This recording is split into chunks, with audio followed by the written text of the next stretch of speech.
Hey, good morning, everybody. Thanks for joining us. Good morning.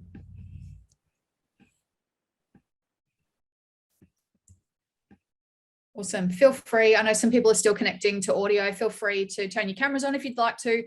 If you're multitasking and doing some other stuff, that's absolutely okay too. Love you just to be a part of the conversation if you're able to.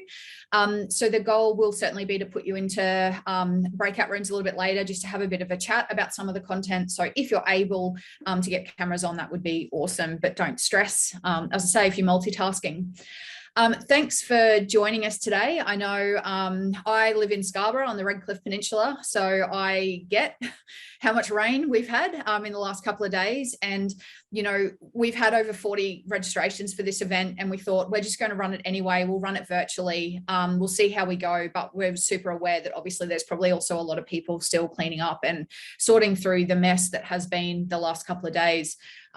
We got a meter, 1.1 meters of rain on the Redcliffe Peninsula. So we've had a lot, and no doubt all of you are in a really similar kind of position. So thanks for carving out some time this morning to have a chat about data storytelling. It's something I'm really passionate about and I love talking about. So hopefully this is useful for you and you'll be able to get back to that cleaning or whatever it is afterwards. So my name's Dr. Selena Fisk. I'm a data storyteller. I'm a grounded researcher. I've written a couple of books and I used to be a teacher. So I taught in Brisbane and overseas for 16 years. And I've gone down the journey of now being self-employed, and I work as a data storyteller, which means that I work with organizations and schools to help them make sense of the data that they've got and really try and turn those insights into actionable steps and changes that the organization or the team can make to really try and empower them and support them to have the greatest impact they possibly can. So that impact will look really different for different organizations. That's totally okay. That's the nature of this work. But this is about today, you having a think about the data and the evidence that you've got access to and what impact that can have on you as an individual, your team, your whole organization, your clients, whoever it is that you're working with. So when I work with organizations, one of the challenges that I usually hear is that we have so much data and we don't really use it all that well. And for me, it's about, and I'm seeing a couple of nods there in the gallery. It really is about, we are so overwhelmed with the data that we've got access to. And I guess increasingly there's been this expectation on all of us that we collect data, that we use data. Different metrics and data sets have been added, and all of these things have kind of been compounded on top of one another. And sometimes organizations and teams haven't had the opportunity or the space to kind of step back and think about, well, what are we actually doing with all of this? What do we actually care about? And for those things that we care about in our business, what are we doing, or what's kind of the strategy for changing them into insights and then action? So sometimes I speak to leaders who are trying to build an evidence-informed culture in their organization. And, you know, that's a hard thing. It's certainly a big skill. We've got plenty of people. So I'll share the picture of it with you at the end, but I've got a book coming out in 2 months called I'm Not a Numbers Person, because people say that to me all the time. They're like, oh, Selena, I get it, but I'm not a numbers person. This is not my jam. So the challenge is that in our organizations, we might be very good data storytellers. We might be able to see, we might be really good at being able to see the insights, but it's actually about bringing other people along on this journey as well, because data is no longer just the job of the analysts or the data people or the numbers people in our organizations. It's actually really important that all of us are able to engage in a way that we can ask good questions of the data. We don't all have to be super analysts, but we at least need to be able to look at the data that we're being given, ask some critical questions, and authentically engage in the conversation about it. So that's kind of what I do and why I do it. I'm really lucky. Sometimes that means that I work with senior leaders, C-suite executives in an organization on their kind of strategic goals around increasing the amount of evidence that is used. Sometimes it's with middle managers and their teams and leading change with the people in their sphere of influence. And sometimes it's more around upskilling on a broader kind of capacity, all the employees in the organization. Like, what does that data mean? How do you use it? What are your kind of responsibilities and expectations in your role? So I guess I come to this conversation, we all come to a data conversation with a few different, I guess, assumptions and perceptions about the use of data. And you will all come with really different views on it, and that's absolutely okay. I often talk about there being a continuum from people being completely not numbers people to people being data ninjas. And we all kind of fit somewhere along that continuum. And it's absolutely okay to be wherever you are right now, but it's about being able to kind of recognize that level and identify those opportunities for growth. So the perspectives that you've got will be shaped by the experiences and the relationships and the exposure that you've had with data storytelling in the past. For me, I think there's probably three big things that stand out, I guess, as kind of broader principles of the way that we should always be talking about and using data in our organizations. The first one for me is around being data informed and not data driven. So some organizations advocate for being data driven and almost boast that they're data driven companies. So Expedia is a great example of that. They, a couple of years ago, employed, or they had on staff, over 150 data analysts just to build the bank of data capture and data utilization that they needed. Now, that's great. You can be data driven, but the downside of that is that you can unfortunately miss some of the context that sits around the numbers. I use the analogy that it's kind of like a horse in a horse race wearing blinkers. Blinkers are put on a horse in a horse race so they don't get distracted by what's happening around, like on either side of them. So they're a horse running down they've turned the corner, they're running down the straight, and those blinkers shield them from the riders and the horses that are on either side. But we know that how that horse, or where that horse finishes in that race, is totally dependent on the context. It's totally dependent on what those other horses are doing. So when we're data informed, we have those blinkers off. We're able to understand the quantitative and qualitative data that we've got access to. We use it, we harness it, we see the value of it. But the decisions that we make are informed by that data and the context and our understanding of what's going on at the time. So it's the combination of those things that really inform decisions, not drive them. So for you, that context will be really different. I know you'll all come from a range of different kind of organizations and work roles today. Your context might be the market, it might be staff dynamics, it might be team dynamics, it might be, geographical location and, access to services. All of that is super important alongside the data itself. The second principle for me is around using multiple sources of data. So triangulation is a key, element of the use of data. So for example, if I came to you and I said, I want you to tell me about the financial position of your organization, you wouldn't and shouldn't ever rely on just one metric. Because if you came to me and said, okay, Selena, this is how my business is going. This is the revenue that I'm turning over. I'm getting paid into my business account. That's gold, that's useful. But that one metric doesn't take into consideration like the proportion that's expenses. It doesn't take into consideration all of those other factors. So when we triangulate, we use 3 or more data sets. And again, we're using them collectively and together to inform our decision making. The idea of triangulation really kind of stemmed from navigation. So back before GPS days, when people had access, we sat in Moreton Bay now, or we sit in Moreton Bay now with a GPS and a map, and it's all pretty easy, and we've got phone access. But back in the day, when people kind of needed to position or work out where they were, and all they had was a map of the area and a compass, triangulation actually was used to position that person on the map. So for example, if they were on a boat and the ship captain takes a bearing and they look and they think, okay, I'm over at that steeple, or I can see the steeple. They take a bearing, they draw a line on their map. Now that piece of data, again, super useful, gives them some idea of where they are, but they might be 100 meters from that steeple, or they could be 600-700 meters from that steeple, and the bearing would still be right.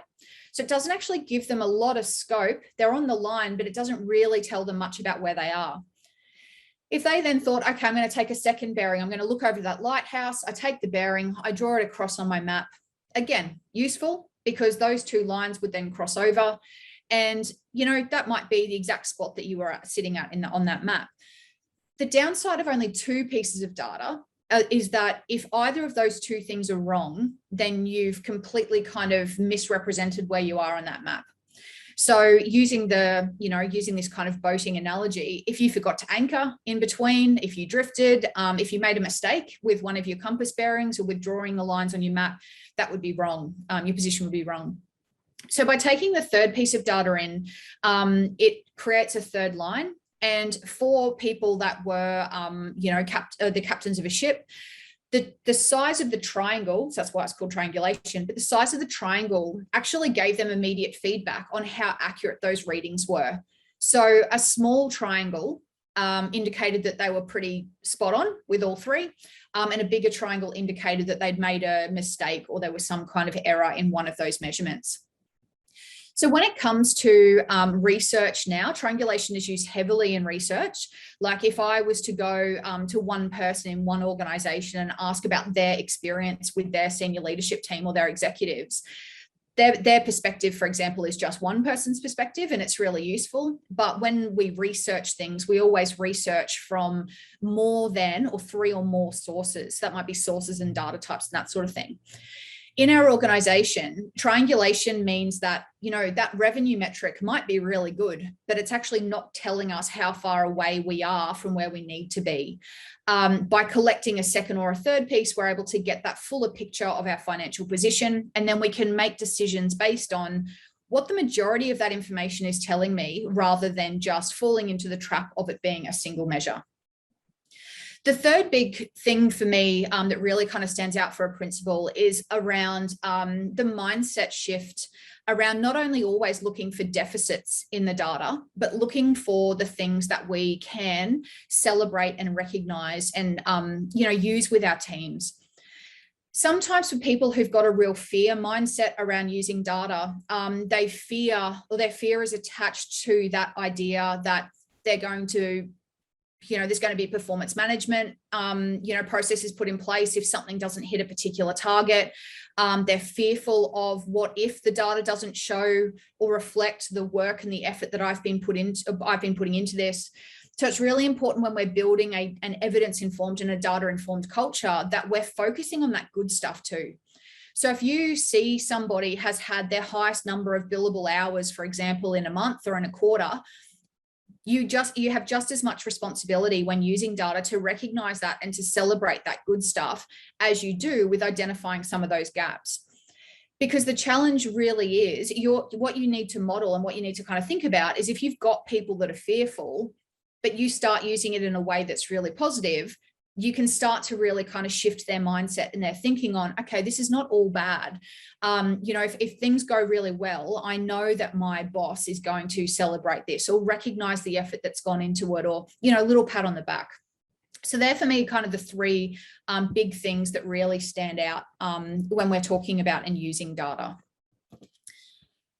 So in the work that I've done over the last 4 years being a data storyteller, this for me is, I guess, where I think everybody as individuals sits, but then you could also be as an individual in a different position of this model compared to, say, where your team is or where your organization is more broadly. So there's a continuum of evidence that we've got access to. So, most people that I speak to, most organizations have an excessive amount of evidence. So they would be high up on this continuum, all the way down to, there's some people operating, sometimes that's people being self-employed, solopreneurs that don't really have much evidence available to them, or the same extent, I guess, as others. So you will fit, as I say, as an individual, and your team and your organization will fit somewhere on this continuum of the amount of evidence you've got access to. We then want to be thinking about action. So the horizontal continuum there is around, we can maybe take absolutely no action and not be responsive to what the data is telling us, all the way through to taking action. And again, as an individual, your team and your organization, you would sit somewhere on that continuum. And then your position, you would end up in one of these 4 quadrants. Now, sometimes people are in stasis. To be completely honest, I don't actually see many people in the state of stasis. There's plenty of people who don't necessarily respond to evidence are in lost opportunity. But I think the nature of most of our businesses now means that we've actually got a lot of evidence and information available to us. When I think about stasis, I think about the example, and it's an example that's used a lot, but for me, you know, the Blockbuster versus Netflix organizational decisions is really sits in that stage of stasis. Blockbuster had a very effective, highly effective model. They were a global company where people essentially, as you know, how good was the old video store, where you'd go in and you'd pay to hire a movie or two movies, and you would pay, you know, return at the end of the hire period. And, you know, and we'd be fined, right? Because I'd inevitably always forget to return the videos on time or DVDs, and yeah, you get fined. And they kind of weren't really responding to, or what they weren't doing was taking in all this information about the fact that obviously the internet was blowing up. There was access to kind of more video content on YouTube. And then kind of this little thing called Netflix started, and they went, okay, let's flip this model on its head. And Blockbuster kept doing what they were doing. They made a small change to, remember there was like the vending machines, the Blockbuster vending machines that you could kind of go and borrow that way.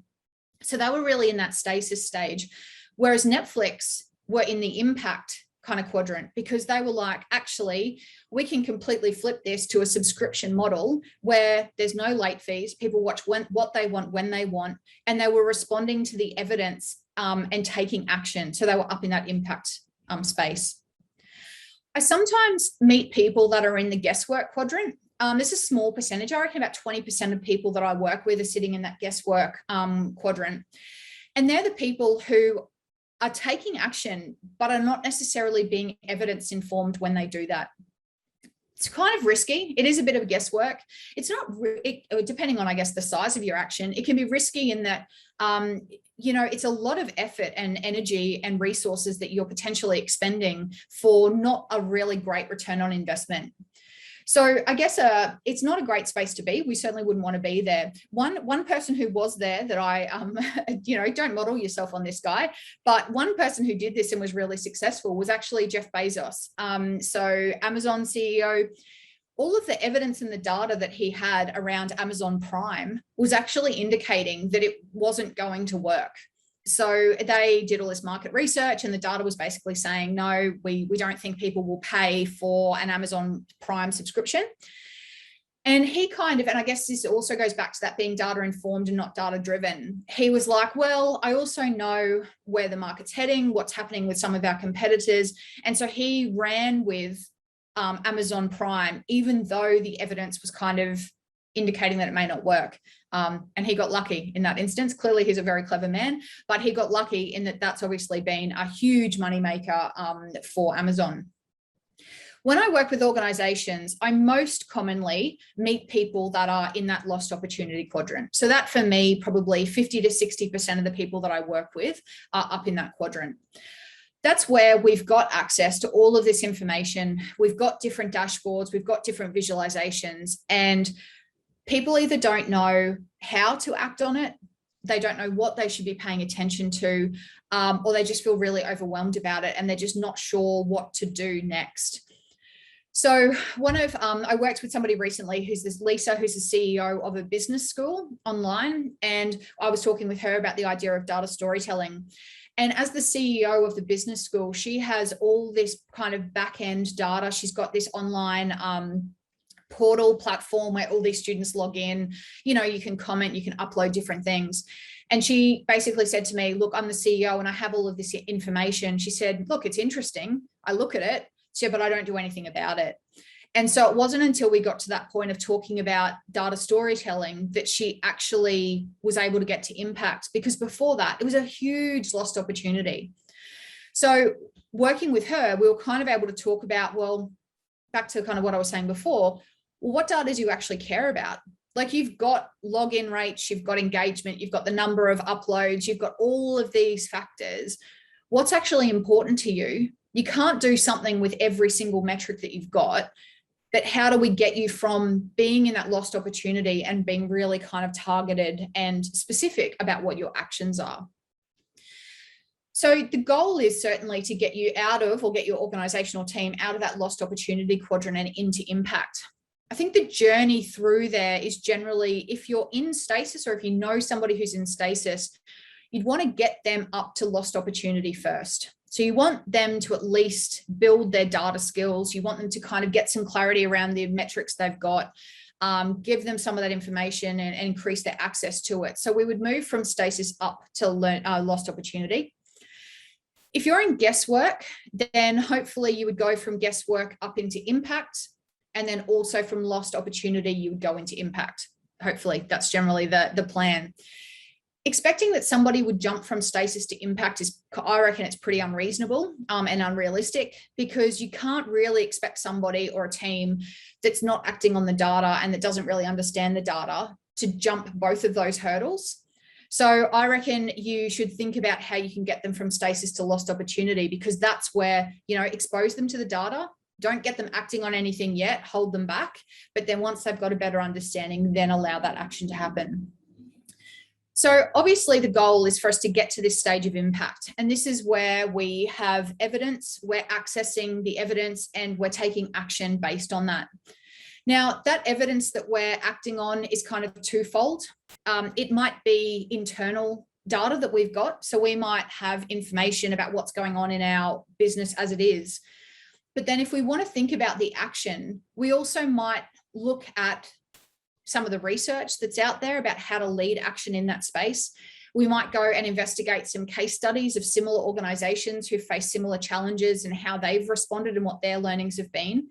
So the evidence is internal and it's also external, because it's not just what's happening for your people and your clients. It's about, well, what's actually the research telling us about how we can move people forward. So as I said, we all fit as individuals, teams, and organizations into those quadrants. And while there are 4 boxes there was 4 kind of big boxes, you might fit as an individual further along or up. You might be a little bit higher in one. You might think about somebody else that you work with that's in a slightly different position to you, but in the same box. Again, that's absolutely okay. So I'd just like you to, I'm going to pause there for a sec, and I'd like you to have a think about what quadrant, or what's kind of coming up for you around that quadrant model. So I'd love you to put it into the chat. I'll give you a couple of minutes to do that. What's coming up for you looking at that quadrant model, me talking through it? What are some of the things that you're thinking about as a result?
You guys are quiet today. Alternatively, if you'd like to unmute and share, you're very welcome to do that, or pop your hand up in the reactions and share. If you'd prefer to talk, you're very welcome to. Very well, after I've just finished typing my whole essay. Awesome. Thanks, Cameron. I like that. But look, I can definitely see the movements across all those quadrants for some of the internal processes that we have, feedback loops and that sort of thing for staff on dialers who are not taking the right actions. We can identify that obviously through reporting and identify those missed opportunities. Literally, the report is called a missed opportunities report. Yep. And then by providing coaching feedback, we obviously help them move from missed opportunities into impact and set them on the right path. But I think the biggest thing is we are definitely set in our ways of what we report, obviously, to clients, how we use our data, and what our operational strategy is as it is. But then trying to then apply that same process to our strategy as a whole is a bit different, trying to locate the missed opportunities as an organization rather than just at a staff level. Yeah, absolutely. And, you know, some organizations have data plans, and, you know, they can be useful because they can help you kind of filter through the noise of, well, what do we care about? You know, what are we focusing on? But then even unpacking it further as to like, these are the metrics that we are most interested in. And then these are the things that we expect people to do with them and what we want them to look for, and then what the actions are as a result. And for some organizations, that's actually really kind of clarifying for leaders and for employees, because it's like, okay, these are the things we care about. This is what we're going to be looking for. And then these are the steps that we're going to take with you or with customers or whoever it is afterwards. So yeah, it's not straightforward at all. It's certainly a challenge. Thank you very much for sharing that, Cameron. Would anybody else like to unmute and share? You're very welcome to. I just put a message in the chat, and coming from a Marcon's perspective, I think that quote you mentioned earlier about sort of saying, oh, I'm not a numbers person, probably gets said a lot in the industry. I've definitely said that to myself before. And I think there's a little bit of probably an attitude change, because if we're, you know, professional storytellers is what we like to sort of say as well, why can't we apply the same skills to the use of numbers and telling that story? So getting from that lost opportunity to impact, I think, you know, there's that attitude change and education piece, which is what we're here today for. But in being able to go, well, you're storytellers, you're just storytelling with numbers instead of words, and having a clear sort of model or process, I think more broadly in the industry would definitely be helpful. Yeah, absolutely. Thanks, Jemima. It's interesting. I was reading one of the data books I've got. It's called Storytelling with Data, and Cole, the author, talks about like we're kind of set up to fail in this space in some ways, because we've gone through school where we go to maths and we deal with numbers, and we go to English and we deal with words, and actually effective data storytelling needs skills in both of those things. And, you know, for me, even going through school, people were like, oh, well, if you're a good math science student, then you're probably going to struggle with humanities. Or if you're very good at humanities, you probably struggle with maths and science. And it's actually like, hang on, this is really the merger of both of those things. And yeah, we've just got really different skill sets. And yeah, it's just new, right? Like, it's not something that we've necessarily had to do, you know, over the last kind of 10, 20 years. It's certainly evolved since the turn of the century and over the last decade. Awesome. Thanks, Jemima. Thanks for sharing there. Just going to go back. So for me, you know, in terms of the most effective ways of using data in our organization. So getting to that point of impact, these are the three big ticket items that I reckon we need as leaders, as individuals, and as organizations. The first one really sits in that space. So data literacy. Data literacy is our employees, everybody that we're working with, to be honest, they've just got to understand the numbers. And while that might sound elementary, it's actually kind of the harsh reality. And there's plenty of people that I've worked with that don't actually or can't articulate the difference, say, between a profit and a profit margin, like a profit in dollars versus profit margin. I would say it's important to not assume that people actually understand the numbers themselves. It kind of blows my mind how many people don't know how to calculate a percentage.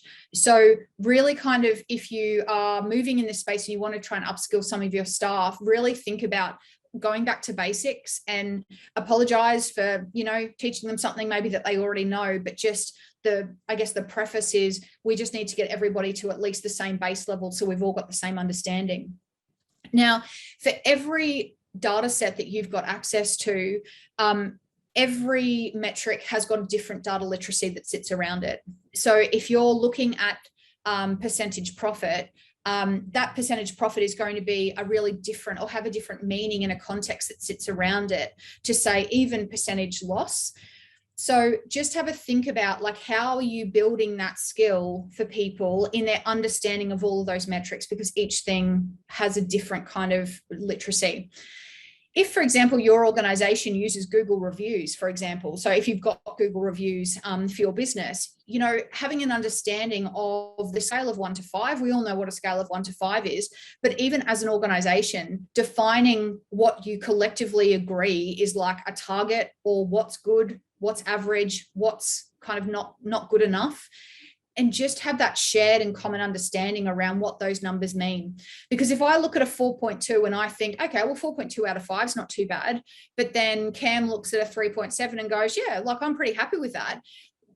We're on completely different pages, and the storytelling that would come from our interpretation of that number is completely different. So we certainly need to get people on the same page and building that data literacy around the different metrics we've got.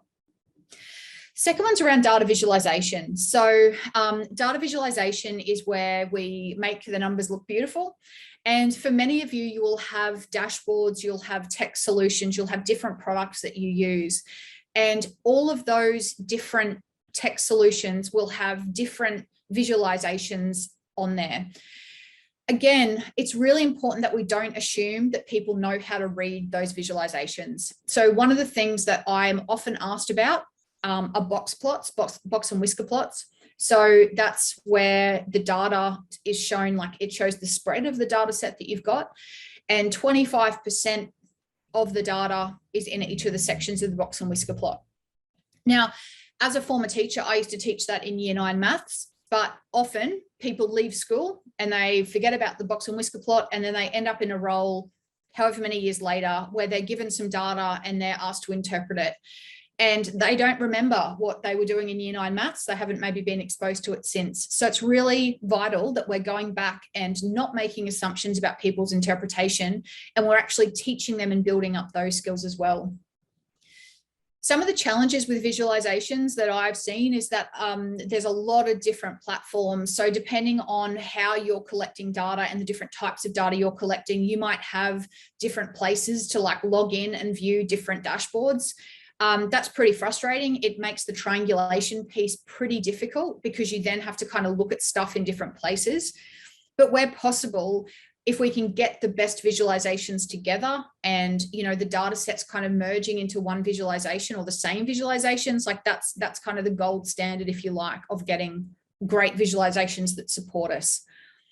Why we do that is because if I gave you a spreadsheet full of numbers and it was just cells, it was all white background, black text, that takes a lot of cognitive load for me to think through every single value in each of the cells. I'm having to do a lot of thinking about what does that number mean compared to the row labels, like what's it meaning kind of across the page, what's it meaning down the column, and I'm really having to engage and think hard about what every single one of those numbers means. The benefit of visualizations is that it removes a lot of that cognitive load. So we're not having to think about every single data point.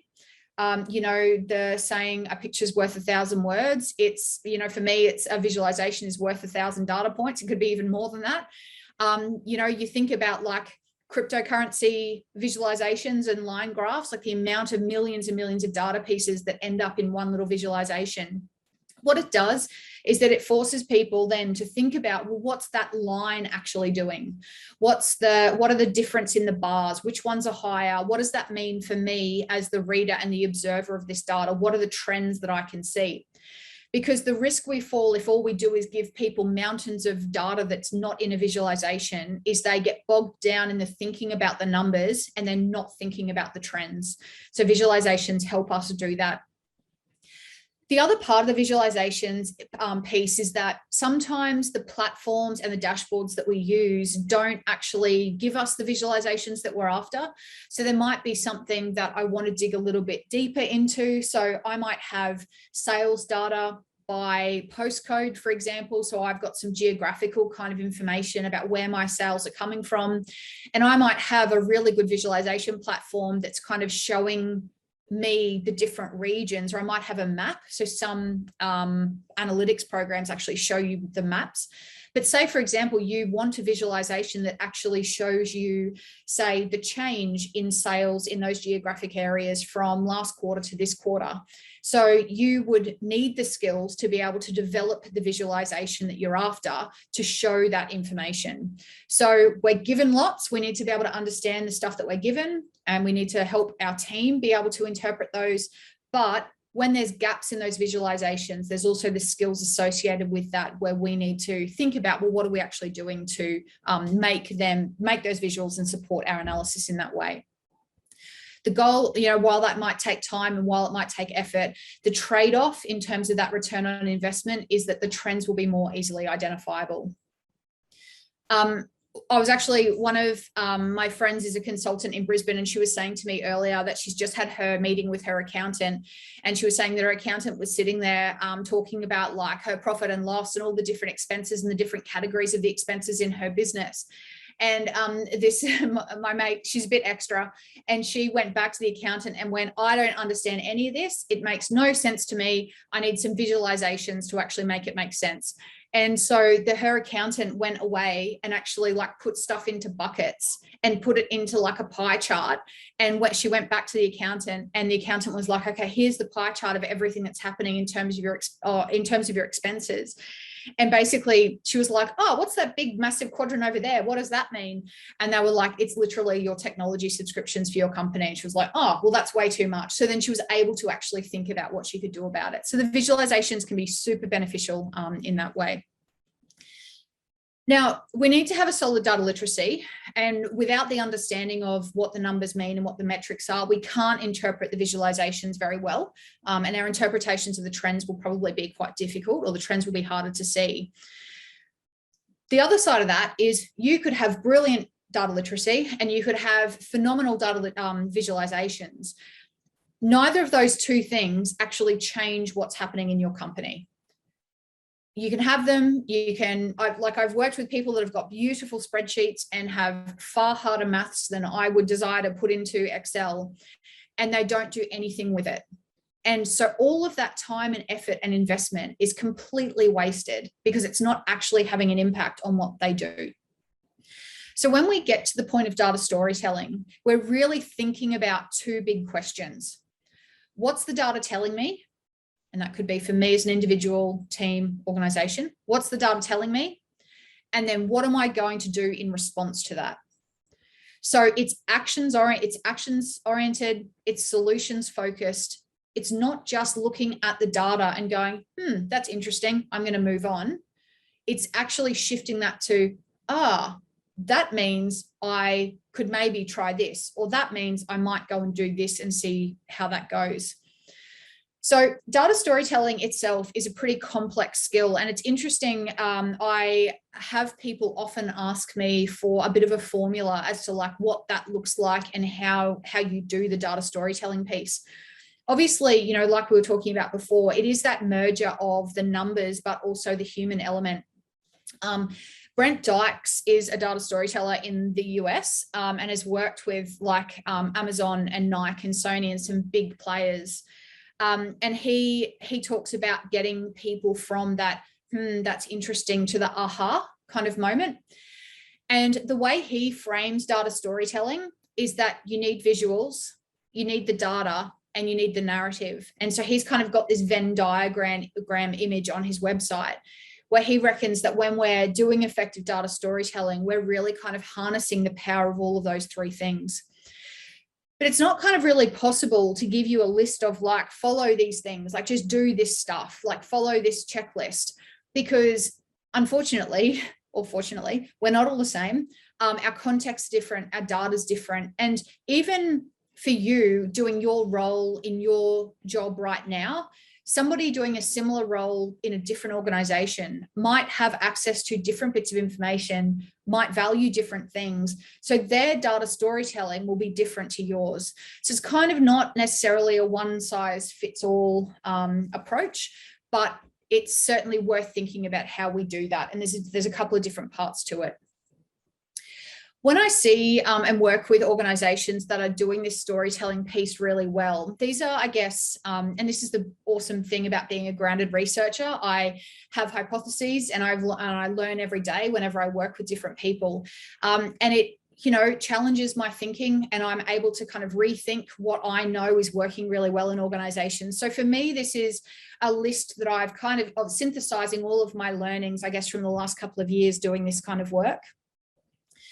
Some of them go without saying, and some of them I've already mentioned, but successful organizations know their numbers. So obviously I kind of live in self-employed consultant land, but one of my other friends, I was talking to her recently and I was like, okay, so tell me about how's your business going? She's like, yeah, it's really good. And I was working with these people and, she's telling me all these awesome stories about new clients she'd picked up and sales and that sort of thing that she'd made. And I was like, are you making a profit? Like, how viable is this? Like, are you able to save money for a rainy day type thing? Like, how are you financially going? And she was like, I actually couldn't tell you. And so it blows my mind how many people don't know their numbers. And that can go all the way up to a CEO. So it's not just employees, it's not just team leaders. I was working with a CIO recently, so Chief Information Officer, who said to me they didn't know where to direct their attention. So we've talked a fair bit about that already today, but knowing your numbers, absolutely, that's at every level. People have got an understanding of what you care about and what matters if they work for you and in your business. Successful organizations are really open to things changing. So as a data storyteller, I'm really open to the fact that my thinking in this world has evolved over the last 4 years. As I said, I learn from the people that I work with every day. And I'm under absolutely no illusions that this is my thinking right now, and it will continue to evolve over the coming years. There's a number of reasons for that, right? We take in more information as individuals. Our perspectives change, but also the data changes. Right at the beginning of this session, I kind of said, all these data sets are being piled on top of us. Like, we get new logins to different dashboards, to different data sets. Like, nobody's really, and please tell me if you're an exception to this rule, but nobody's really saying, hey, we don't need that data set anymore, so we're going to get rid of it. All of these different metrics are being added in, and we need to be okay with that. So if you have a data plan, if you have a definitive kind of structure and goal for what data you use, how you use it, how you want people to respond to it, that's great. But that's going to need to be reviewed on a semi-regular basis. Like, I'd be saying every 6 months, spend some time to go back over that data plan and sit down and have a chat and go, is this still right? Is this still accurate? Is this still the best information that's giving us feedback on what's happening for our staff, for our clients, whoever it might be? Different people's perspectives on data will change, and their skills will change. So if you're bringing people along on this journey with you, they will go maybe at the start of having really open-ended questions and really kind of general questions about the data. So that's one of those things when we step people through this process, we need to kind of build up their confidence in being able to question the data themselves. Usually when that happens is that people start really broad. So it's kind of statements like, oh, I noticed this, or I'm not really sure why that's doing that there. And so they're very broad, vague questions. As people get better at data storytelling, they really kind of narrow their focus, like their questions become a lot more targeted and deliberate. And that's okay. That's actually what we want. But people's skill and perspective will change throughout this journey. And for me, the most successful organizations I've worked with in terms of data storytelling, they're absolutely okay with that. They recognize it and they talk about it. And they talk about the fact that, if we're we're writing a new strategic plan for the next 3 years, we're going to have slightly different focus. We're going to have slightly different goals, and which means we're going to have different data and we're going to respond to that in a different way. So yeah, successful organizations are really open to that. Kind of talked about the plan a fair bit. With that plan as well as some of that stuff that I've already mentioned, we can talk about or include in that plan things around data security. So who's actually got access to the data, who's allowed to access it, when do they access it? And that's a really kind of interesting piece for me, because a lot of the research is saying that we're moving into, and some of your businesses might already be in this space, but we're moving into this third generation of business intelligence. So the first generation of business intelligence was where a handful of people had access to some data, and it was kind of held by, say, your executive team, and there wasn't a lot that was shared with members or other employees in your organization. The second generation of business intelligence was then the data was kind of held by more people, or there was more people able to get access to it, but it was still kind of that we would send a request to, say, our team of analysts for a report on whatever it might be, and they would respond. So that was kind of like the second generation of business intelligence. Organizations are slowly moving, and again, this is a continuum and you'll be in all different spots for this, but the third generation of business intelligence is where there is a data democracy. So a data democracy is where everybody has got access to the data when they need it and they use it in a responsible way. So this is kind of thinking about that data security piece, and it's tough because there is stuff potentially that you're not going to want to share with everybody, and some of your financials, for example, you're not going to share with every member of your team. But I'd really encourage you to think about, in a data plan, how are you sharing access where possible? I worked with a team a couple of months ago, an organization, and they had a marketing division and they had a sales division, and the marketing data was held by the marketing team and the sales data was held by the sales team. There was absolutely no crossover, and they didn't have access to one another's data. Now, that was just a historical kind of first generation of business intelligence. That was just the way that they had set it up. And they hadn't kind of thought, well, hang on, the marketing team might actually really benefit from some of the sales information, and vice versa. Sales team might actually want to know where the marketing is happening and who they're kind of targeting and approaching. And it kind of, what they did was they kind of broke down those silos and made a lot of that information able to be shared and accessed by other people. Sorry, Nithi, I'm going to just add, sorry, I just jumped into the chat. Some of those questions I will share with you. I do also have a list. It's a really good point. It's in my book, but I can pull those out for you and share them afterwards if you would like. But I've kind of got like two big sets of questions for how do you actually know what, or like what to look for and how you're choosing the right stuff. I've kind of got two sets of questions. One's for like looking at the data and what are the trends and what am I seeing and that sort of thing. And then another set of questions for storytelling. So Shona, my lovely practice manager, is here. I'm just going to get you, can you, yep, she's writing it down as I'm speaking. So gold. Cool. Thank you. Great question. So data democracy is super important, and certainly where most organizations are heading. Another one, and this, in some ways I feel like it goes without saying, but I just reckon, and I've seen this go really, really well, and I've seen it go really bad. We need to be really mindful about the ways that we talk about data. So if I had started today by coming in here and saying to you, yeah, look, Brisbane Business Hub contacted me. We're just going to do this data storytelling thing. We're going to get through it. It's only an hour of your life, you know, whatever. It'll be done by the end. It's all good. Your mood and your perspective around the use of data would be completely different. So the way that you talk about and think about data is implicitly and explicitly impacting the people that you work with. So if you are talking to your staff about, look, the board just wants this done, or the CEO just asked me to talk to you about this, like, let's just get this conversation over and done with. It very much becomes about a compliance activity, rather than if I was to go to you and say, you know, in kind of an annual performance review, if we were sitting down and I was like, look, let's talk about some of the areas of growth. Like, there's some awesome information here about some of those things that are going really well for you. Some of these things are slightly lower. Let's talk about that. That language is totally different to if I'd gone in and and said something along the lines of, you know, compliance, let's just get this done. We'll just fill in this form. We'll write some stuff about the data and then we'll forget about it.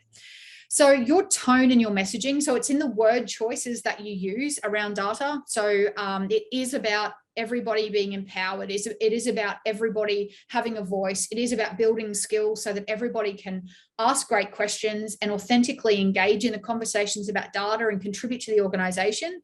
It's the words you use, but it's also the tone that you use. It's really, really clear messaging to your employees, because if you got up in front of me and told me that the board asked you to do something, so that's why we were doing it, I would have absolutely no motivation to engage in that whatsoever. So just really think about your language and your tone. We talked about these ones already. People who are really effective they are informed and not driven. They triangulate and consider those multiple sources of data. These were some of those 3 things that I began with, and they focus on the storytelling. So some of the research, some of the industry research says that from the point of collection, so we're collecting data, through to the point of action at the other end, 80% of the time is spent collecting and organizing the data and getting it to a point where we can do something about it. So 80%. So only 20% on average, industry research is telling us 20% of the time is actually spent on thinking about and acting on the data. So whatever the role is that you're in, we really need to be mindful of that. We need to spend time in the 80%, but where possible, we need to try and minimize that 80% and shrink it so that people are actually able to get to the point of data storytelling and acting on the information. They're not just being caught up in what does that visualization mean? What does that, what does that number mean, for example? So there was a lot there in those couple of minutes, few minutes, half hour or so. So what we're going to do is we're going to drop you into, Shona, we might just go to breakout rooms if that's okay, because I know there's a lot of people with cameras off. So if you are able to turn your camera on, we're just going to stay in breakout rooms for about 10 minutes. And I'd love you to have a chat. Obviously, there's a lot of content there, a lot of different thinking. Thanks for the people who are turning cameras on. That's awesome. What's something from that list that kind of stands out for you? So when I was talking through the what successful organizations do, what's something that kind of stands out for you from that? What are you thinking about?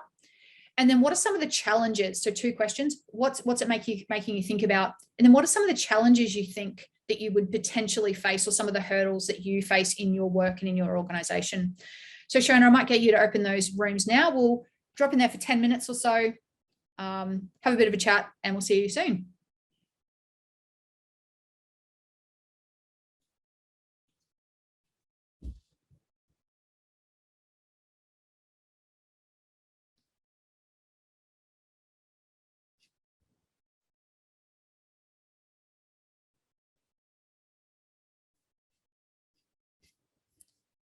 Shona,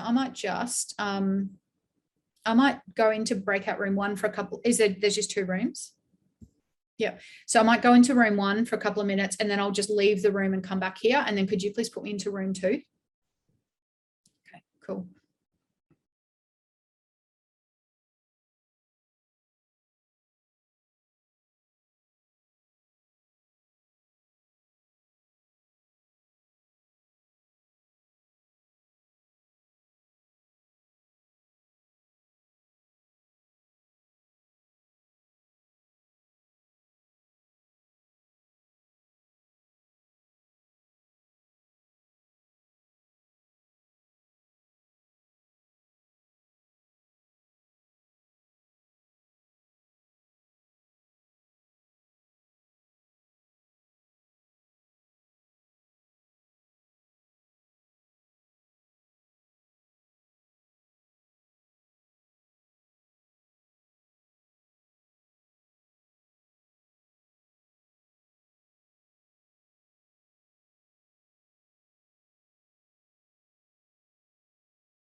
All good? Oh, good. Moved you. Yeah, thank you. No worries.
Hey, do you mind just closing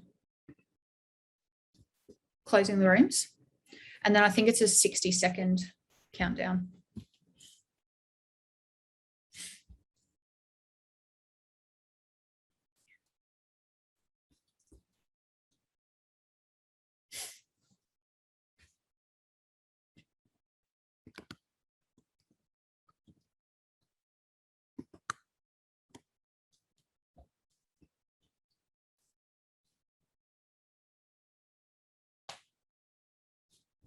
Is that all good?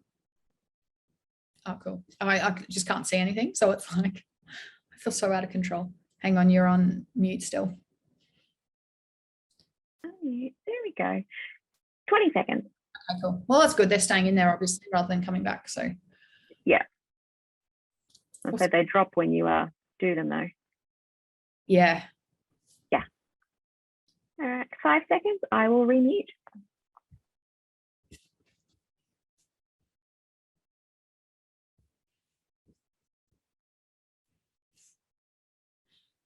Awesome. Thanks, guys. There's some good chats in that. I went into both of those rooms there. Some really kind of good things that came up, like sometimes around that real kind of misunderstanding around what data actually is and what it could mean, and some fear. One of the quotes I heard was somebody saying, like, I'm a bit of a dinosaur, like this is not really my jam.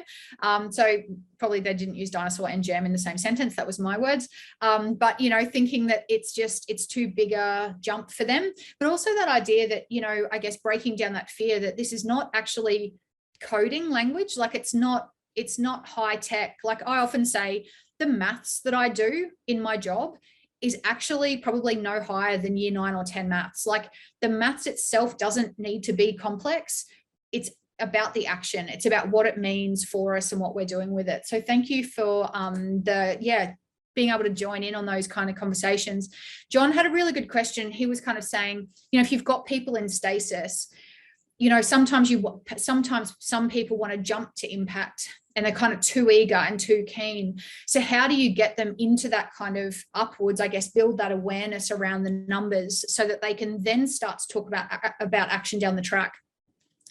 For me, it's very much if you're in a position where you're able to influence your team in this space and you know the data pretty well, I would start with literally creating a list of what are your big ticket items? What's the stuff that you need them to know about?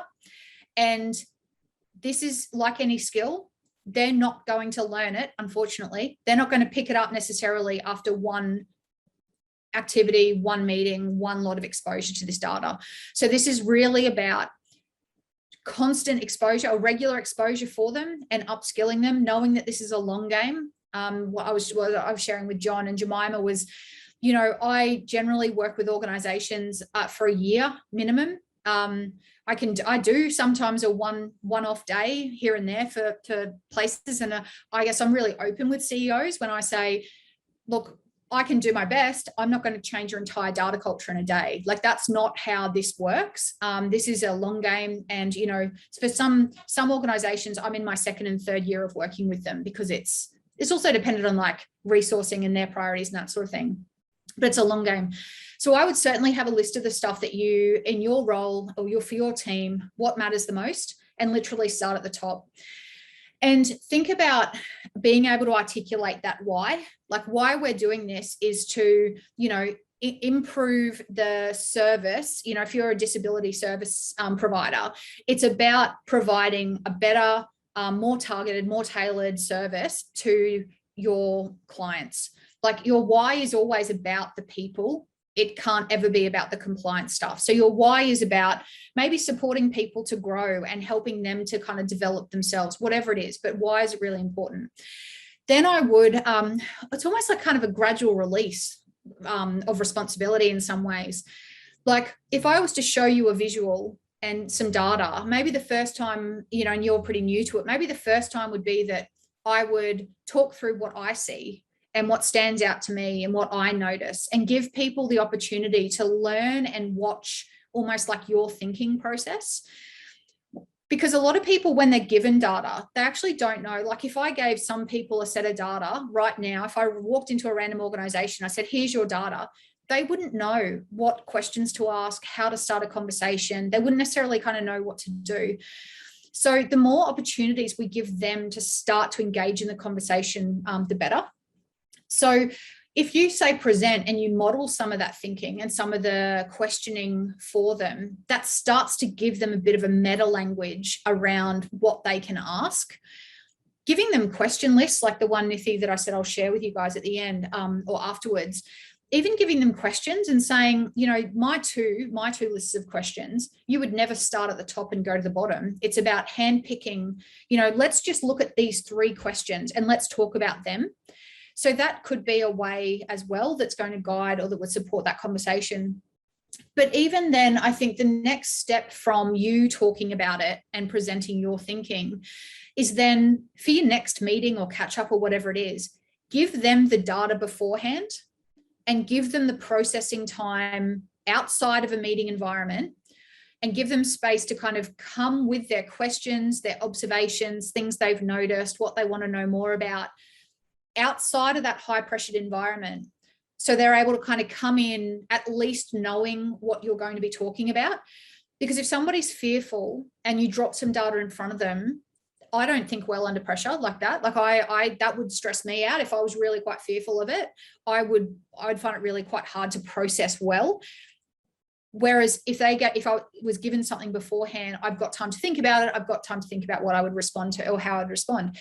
And more exposures like that, hopefully the end goal would be that in a meeting, you could put a visualization up and you could go, okay, this is where we're at. What do you think? And you could have an ongoing kind of conversation. But as I say, it's a long game. Think about almost that staged responsibility and kind of staged, I guess, decision-making so that you're gently leading them along this path. And certainly don't waste time on the metrics that don't matter to you. Just focus on the big ticket stuff, the stuff that's actually going to have an impact. Yeah, it's so tough because so many people are at different positions and it takes a long time. Just wanted to go through the last little thing I wanted to share with you, I guess, is some of those steps. And again, we've kind of unpacked and talked about some of these things already. So it requires us, first of all, to identify the trends. So there'll be different stages in this. And again, one of the things that Jemima was talking about is she, by the sounds of it, Jemima, I apologize if I get this wrong, but it almost sounds like Jemima is the filter, but to different audiences. So Jemima's role is almost like thinking, okay, well, what does that audience need to hear? Like, what do they care about? And how am I telling the story of that data to that audience? And then there might be a completely different group. So therefore the storytelling and the metrics and the priorities, she's having to filter that and give them a different message with different storytelling because they care about something different. So regardless of the role you're in, so you might do this as an individual yourself, you might do it for your own work, you might do it with your team, you might do it to communicate with other people. There's lots of kind of reasons why we would engage in this kind of process, but these are just some vague kind of steps that will get you there, hopefully. So we obviously need to be able to identify the trends. So we've got our data sets, we're thinking about ourselves like a massive filter. There's all this stuff up here. We're prioritizing, well, what do we care about? And what are we looking at? Our data plan might help us do that. And then what are some of those trends that we're noticing in the data that we care about? Once we've identified those big ticket items, we then need to think about, well, what are we prioritizing? So in Jemima's example, it's, okay, I've got access to all of this data, but what am I going to prioritize knowing that that's the audience? Or if I've got my organizational data and I'm going into a meeting with the marketing team, what information am I prioritizing for them and am I taking to them? So your team, as I say, need to think about that next. We need to think about how we talk data, and that was another common theme that came up in that first breakout room, the messaging, what we're saying, and tone. So we need to think about, so if we've got our list of priorities and we know what we're going to share, we then need to think about, well, what are we saying and how are we saying it? In Jemima's example, and that would also possibly include what visuals am I using to represent that information? Because if your storytelling ends up being a 20-page report with no visuals, that can be pretty hard to consume, all that information. So there's kind of some strategic decisions that you can make about what visuals do you put in and how do you to convey that message really importantly.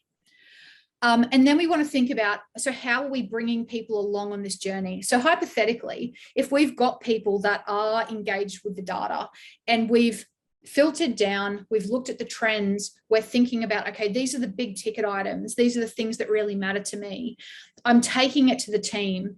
How am I then leading a conversation that encourages people to be future focused and solutions oriented? So we need to be dragging people into that storytelling space of, so what? Because all of that work that you've done in building your data literacy, in building the visualizations and thinking about your communication strategy, it's got to have an impact on what's happening in your organization. Otherwise, it's a complete waste of time. So we don't want to be sharing the, oh, that's interesting bits. We just want to be sharing the bits that are the, yeah, okay, that's actually going to inform my practice.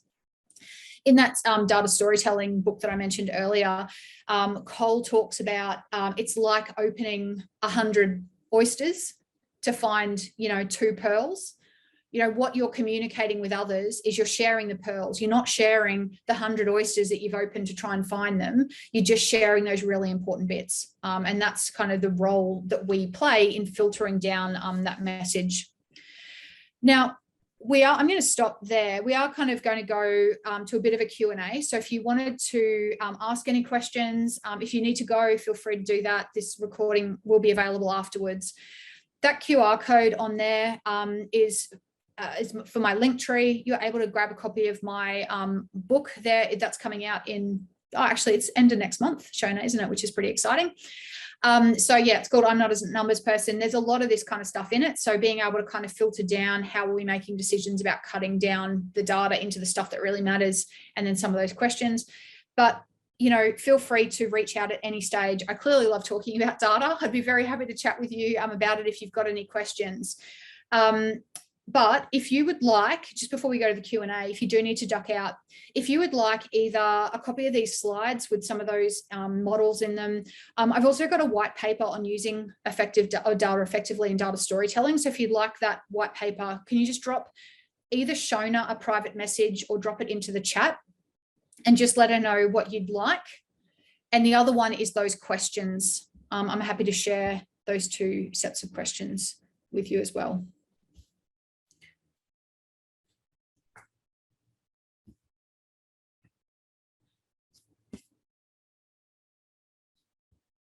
So questions, anything anybody else would like to know before you head off? I'm still learning a lot about data and the data storytelling. So thinking about like not knowing too much at all, but are there any recommendations or is there anything out there around, I suppose, data platforms or data visualization tools on how we can depict those things quite easily? Yeah. So there's 2 options you've got for custom building your own dashboard. And depending, I guess, financially on what resources you've got access to, that's probably the most common way that I see it being done. So you'll have a lot of different dashboards for different things where you can log in and see different metrics. But the 2 options, I guess, that stand out for me are Tableau is one visualization dashboard. To be honest, that's pretty expensive. The other one, if your Microsoft organization, Power BI is another way of visualizing data. And for a pro license for Power BI, it's only like $15 a month per user, which is awesome compared to Tableau.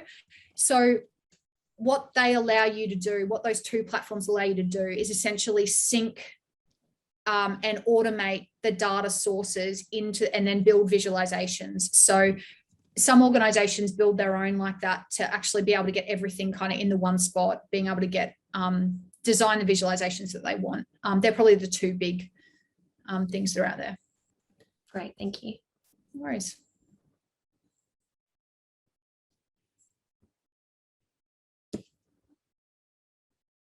Nothing else? Awesome. Well, we might stop there if there's no other questions. As we said, this has been recorded, so I think you'll be sent out the link to Brisbane Business from Brisbane Business Hub afterwards.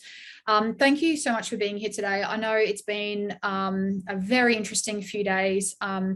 So thanks for carving out the time and space to talk about it. But, you know, for me, as I was talking about right at the beginning, this is about people, and it's about the impact that our data can actually have on our communities and our clients and our kind of broader community. And I just reckon there's so much power in it, and there's so much gold in the information that we've got. It's just about really tapping into it and harnessing it in the best way possible. So thanks very much for joining us today, everybody. Feel free to reach out if you've got any questions. But yeah, thank you. Thank you. Thank you very much.